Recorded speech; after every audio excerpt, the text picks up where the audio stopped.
السلام علیکم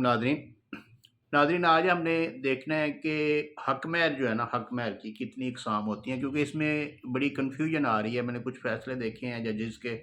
family courts کے، جو کہ ڈیفرنٹ جو ہے نا نوعیت کے ہیں۔ حق مہر کی بیسیکلی جو ہے نا وہ دو اقسام ہیں۔ ایک تو پرومپٹ جو ہے نا وہ ڈاور ہوتا ہے، جس کو معجل حق مہر کہتے ہیں، اور ایک ہوتا ہے غیر معجل، جس کو ڈیفرڈ ڈاور جو ہے نا اس کو انگلش میں کہتے ہیں۔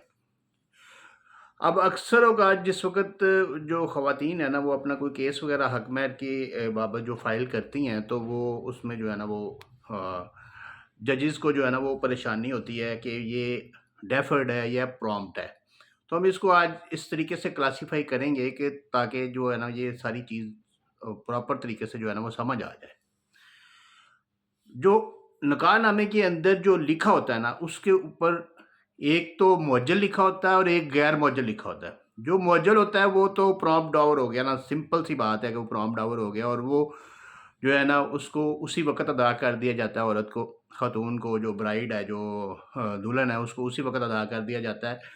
اور وہ اس کا رائٹ ہوتا ہے۔ جو غیر معجل ہے اس کو ڈیفرڈ ڈاور بولتے ہیں۔ وہ عورت جو ہے نا وہ مانگ نہیں سکتی، وہ صرف طلاق کی صورت میں جو ہے نا اس کو ادا کیا جاتا ہے، یا پھر ڈیتھ کی صورت میں جو ہے نا وہ اس کے لیے جو ہے نا وہ قابل ادا ہوتا ہے، کہ اس کے جو وارث ہیں، جو لیگل ہیئرز ہیں، یا اس کی جو پراپرٹی ہے خاوند کی، اس کو بیچ کے یا اس میں سے اس کو جو ہے نا وہ اس کا حق مہر جو ہے نا وہ دیا جاتا ہے۔ وہ ڈیفرڈ ڈور ہوتا ہے۔ اب ایک تیسری قسم جو ہے نا وہ لکھی ہوتی ہے نکاح نامے کے اندر، اند الطلب، یعنی کہ اند الطلب آگے کوئی نہ کوئی پراپرٹی لکھی ہوتی ہے، یا کوئی 5-10 لاکھ روپیہ لکھا ہوتا ہے، یا کوئی زیور کی شکل میں کوئی سونا لکھا ہوتا ہے، 2 تولے، 3 تولے، 4 تولے، یا کوئی 2 مرلے کا گھر لکھا ہوا ہے، اند الطلب آگے لکھا ہوتا ہے۔ تو اب اند الطلب کے بارے میں مختلف رائے جو ہے نا وہ قائم کی گئی تھی پہلے، کہ یہ جو ہے نا یہ ڈیفرڈ ڈور ہے اور یہ طلاق کے بعد دیا جائے گا، یا یہ وفات کی صورت میں جو ہے نا وہ قابل ادائیگی ہوگا، یہ پہلے نہیں جو ہے نا عورت اس کو لے سکتی۔ لیکن اس میں جو ہے نا وہ چند چیزیں آئیں سامنے، جس کے بعد جو ہے نا وہ ڈیٹیلڈ ڈسکشن کے بعد کچھ فیصلے بھی کیے گئے، جو ہائی کورٹ نے اور سپریم کورٹ نے جو فیصلے کیے، میں ابھی آپ لوگوں کو بتاتا ہوں۔ کہ جو اند الطلب ہے نا، وہ جو سادہ سے لفظوں میں اس کا مطلب یہ ہے کہ جس وقت وہ مانگا جائے، کیونکہ جس وقت وہ مانگا جائے اس کا مطلب ہے کہ اس کا کوئی ٹائم فریم فکس نہیں کیا گیا، بلکہ ڈیورنگ میرج، آفٹر میرج، یا جس وقت بھی وہ مانگا جائے وہ قابل ادائیگی ہوگا۔ یہی چیز جو ہے نا یہ ایک لاہور ہائی کورٹ میں جو ہے نا ایک ریٹ پٹیشن فائل ہوئی تھی، اس کا میں نمبر آپ کو بتاتا ہوں، وہ میں نے لکھا ہوا ہے۔ اس کا جو نمبر ہے نا وہ 5278/21، 5278/21۔ یہ ڈیسائیڈڈ ڈیٹ ہے 24/5/2023 کو یہ ریٹ پٹیشن ڈیسائیڈ ہوئی۔ سمینہ بنام اے ڈی جے وغیرہ، جسٹس عابد عزیز شیخ صاحب نے جو ہے نا یہ اس کو ڈیسائیڈ کیا۔ اس میں انہوں نے بڑا واضح طور پہ ہر چیز جو ہے نا وہ کھول کے بیان کر دیا۔ اس میں انہوں نے جو ہے نا محمدن لا کا ایک جو پیرا نمبر 290 ہے، جو ڈیفرڈ ڈور اور پرومپٹ ڈور کو جو ڈیفائن کرتا ہے، وہ بھی اس میں ڈسکس کر دیا۔ اس میں فیملی لا 1900 فیملی ایکٹ 1961 کا جو سیکشن 10 ہے وہ بھی اس میں ڈسکس کر دیا گیا ہے۔ اس کے علاوہ اس میں کیس لاز جو ہے نا وہ 2023 YLR 193، 2022 YLR 2067، 2022 MLD 416 اور PLD 2015 LHR 405، 2009 SCMR 1458۔ یہ کیس لاز نوٹ کر لیجیے گا، کیونکہ یہ کل کو آپ کو فائدہ دے سکتے ہیں۔ یہ سارے اس میں ڈسکس کر دیے گئے۔ اس کا رزلٹ جو ہے نا وہ جسٹس صاحب نے اپنی ججمنٹ میں یہ دیا ہے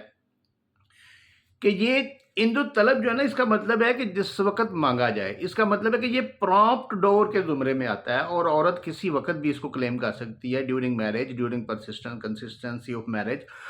شادی کے دوران اور آبادی کے دوران وہ کلیم کر سکتی ہے اور وہ مانگ سکتی ہے۔ بھلے وہ خاوند نے طلاق اس کو دی ہے یا نہیں دی، لیکن یہ ہے کہ وہ اس کو مانگ سکتی ہے، ڈیمانڈ کر سکتی ہے، اور یہ خاوند کی ذمہ داری ہے کہ وہ اس کو پرومپٹ ڈور جو ہے نا وہ ادا کرے۔ اور یہ جو اند الطلب ہے وہ والا جو ہے نا وہ حق مہر جو ہے نا اس کو ادا کیا جائے، چاہے وہ پراپرٹی کی شکل میں ہے، چاہے وہ پیسے کی شکل میں ہے، چاہے وہ زیور کی شکل میں ہے۔ ابھی میں نے اتنے کیس لاز اور لاز وغیرہ جو آپ کو محمدن لا جو پیرا نمبر 290 ہے اس میں بھی یہ واضح لکھا ہوا ہے کہ جو پرام ڈور ہے وہ کسی وقت بھی عورت جو ہے نا وہ ڈیمانڈ کر سکتے ہیں. ضروری نہیں کہ وہ جو ہے نا وہ اس میں شادی کے وقت ادا کیا جائے، بلکہ وہ بعد میں بھی عورت ڈیمانڈ کر سکتی ہے اور خامد کی ذمہ داری ہے کہ وہ اس کو ادا کرے. لیکن اگر کوئی ڈیفرڈ ڈور ہے اور عورت ڈیمانڈ کرتی ہے تو وہ پرومپٹ نہیں بن جائے گا، وہ ڈیفرڈ ہی رہے گا، اس کی ڈیمانڈ غلط ہوگی. وہ جو ڈیفرڈ ہے وہ طلاق کے بعد یا مفاد کے بعد ہی ملے گا، وہ اس سے پہلے نہیں مل سکتا. تو اس کے علاوہ بھی اور بھی اقسام ہوتی ہیں اس کی حق مہر کی، مثلا جو کسٹمری حق مہر جس کو آپ کہتے ہیں، کوئی رواجی جس کو آپ کہتے ہیں کہ وہ رواج کے مطابق جیسے 32 روپے 10 آنے پرانے وقتوں میں چلتا ہوتا تھا کہ وہ بھی وہ حق مہر ادا کر دیتے ہوتے تھے. اسی طرح کچھ جو ہے نا وہ کبھی ایسے بھی کوئی نکاح ایسا وہ نکاح نامہ ایسا آ جائے کہ جس کے اوپر حق مہر نہ لکھا ہو، تو پھر کورٹ ڈیسائیڈ کرتی ہیں کہ اس کی حیثیت کے مطابق جو ہے نا وہ کتنا اس کا حق مہر ہونا چاہیے اور وہ اس کو ادا کرنا پڑتا ہے. تو یہ سارا کچھ تھا حق مہر کی بابت کے، کیونکہ میں نے 2 فیصلے پڑھے تھے فیملی کورٹس کے. ایک میں جو ہے نا وہ عند الطلب کو یہ ڈیفائن کیا گیا تھا کہ یہ اس کی چونکہ میعاد مقرر نہیں کی گئی، اس لیے یہ ڈیفرڈ ڈور ہے، یہ پرومپٹ ڈور نہیں ہے. اور دوسرے میں جو ہے نا وہ لکھا گیا تھا کہ جس کی چونکہ یہ